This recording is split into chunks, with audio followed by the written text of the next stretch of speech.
Welcome to Storytimer at Large. Carol Marie Jenkins. Carol Marie Davis Jenkins. Sometimes you'll see the name as Carol Marie Jenkins Davis, or sometimes simply Carol Jenkins. Carol was selling encyclopedias with a team of other young salespeople that day. Carol was eager to make money and glad to be part of a team like this. She had a factory job, but there was a temporary work stoppage, and so to supplement her income, she took on this job selling encyclopedias. And she was motivated, polite, ready to knock on doors, make some sales. She had on a very fashionable and professional looking outfit. She and the other young people would park in a certain area, split up, and knock on doors. They would do their sales pitches and then come back together at the car to move on to the next area. That day, they were in Martinsville. It was to be a long, full day of door-to-door sales. Martinsville is known by many as the hometown of legendary basketball coach John Wooden. He started his career in Indiana before moving on to national fame, coaching such legends like Kareem Abdul-Jabbar. In Indiana, Martinsville has a certain infamy because of what happened to Carol Jenkins that day.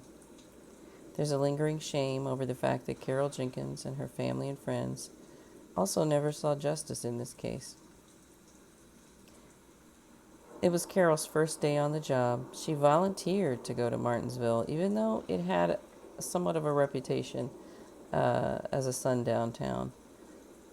Carol probably felt like if she was kind and polite, that people would also be polite, or at least civil. I imagine many people think that way. It's generally a good attitude.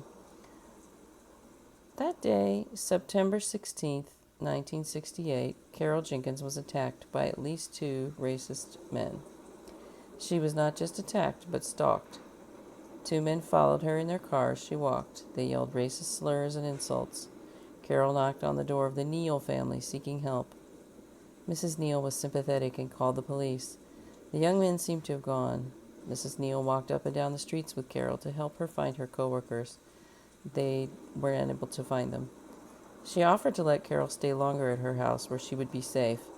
Carol politely declined. She said she didn't want to trouble the Neals any further. They both thought maybe the young men were gone and wouldn't come back. Sadly, that wasn't the case. At around 8:30 p.m., Carol headed to the rendezvous point for the sales team. It was time to head back to her hometown of Rushville, Indiana. Carol Jenkins was then ambushed by two young men. One held her arms behind her back. Another stabbed her in the heart with a screwdriver. She died almost immediately there on the street. Decades of silence would pass. Decades of inaction. Many people knew who had murdered Carol, and they kept quiet. In the early 2000s, a tip led to the arrest of one man. Kenneth Clay Richmond was charged, but later deemed incompetent to stand trial. He died of bladder cancer 2 weeks later. The second perpetrator has yet to be identified. The prevailing rumor in Indiana has always been that the killers were local teens or local young men to Martinsville. That's not entirely accurate, though. Kenneth Clay Richmond was 36 years old when he murdered Carol Jenkins in cold blood. Kenneth Clay Richmond was born in Kentucky and grew up in Indianapolis in the home of his uncle, George A. Bailey. He and his accomplice, or accomplices, were passing through town that day. Maybe they were at a restaurant eating dinner and overheard racist locals discussing and loudly complaining about Carol Jenkins being in their town. Who knows? But Kenneth Clay Richmond was not a teenager when he murdered this stranger, this absolute stranger to him, a woman who's just walking down the street minding her own business. He was not a teenager.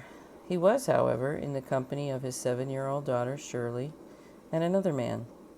She watched from the back seat of the car while her father and that man murdered Carol. The two men had been drinking all day. She did not know the name of that man. Trauma and terror kept Shirley silent for decades until she was finally able to speak out as an adult. Shirley provided details which led to the arrest and indictment of Kenneth Clay Richmond in the early 2000s. I wonder what else he did. Kenneth Clay Richmond, February 21st, 1932 to August 31st, 2002, was cremated. He does not have a memorial page on Find a Grave. Carol Marie Davis Jenkins was buried at East Hill Cemetery in Rushville, Indiana, her hometown. Her grave has a beautiful stone and is lovingly tended. She was loved and missed by her mother Elizabeth Jenkins Davis and her stepfather Paul Davis. The two of them never stopped reaching out and advocating for justice in her case. Paul Davis even asked the FBI to help in the case, and I'm thinking that the FBI never got involved, but they might have. Don't quote me on that. I have to check that. In 2017, Martinsville placed a memorial plaque honoring Carol Jenkins' young life and her enormous promise and potential. The city of Rushville, Indiana, also wanted to honor and remember Carol Jenkins in 2017. Rushville named a city park in her honor. The Carol Jenkins Davis Community Park is a lovely place in Rushville that everyone can enjoy in her community. Rest in peace, Carol Marie Davis Jenkins. You deserve much better from this life.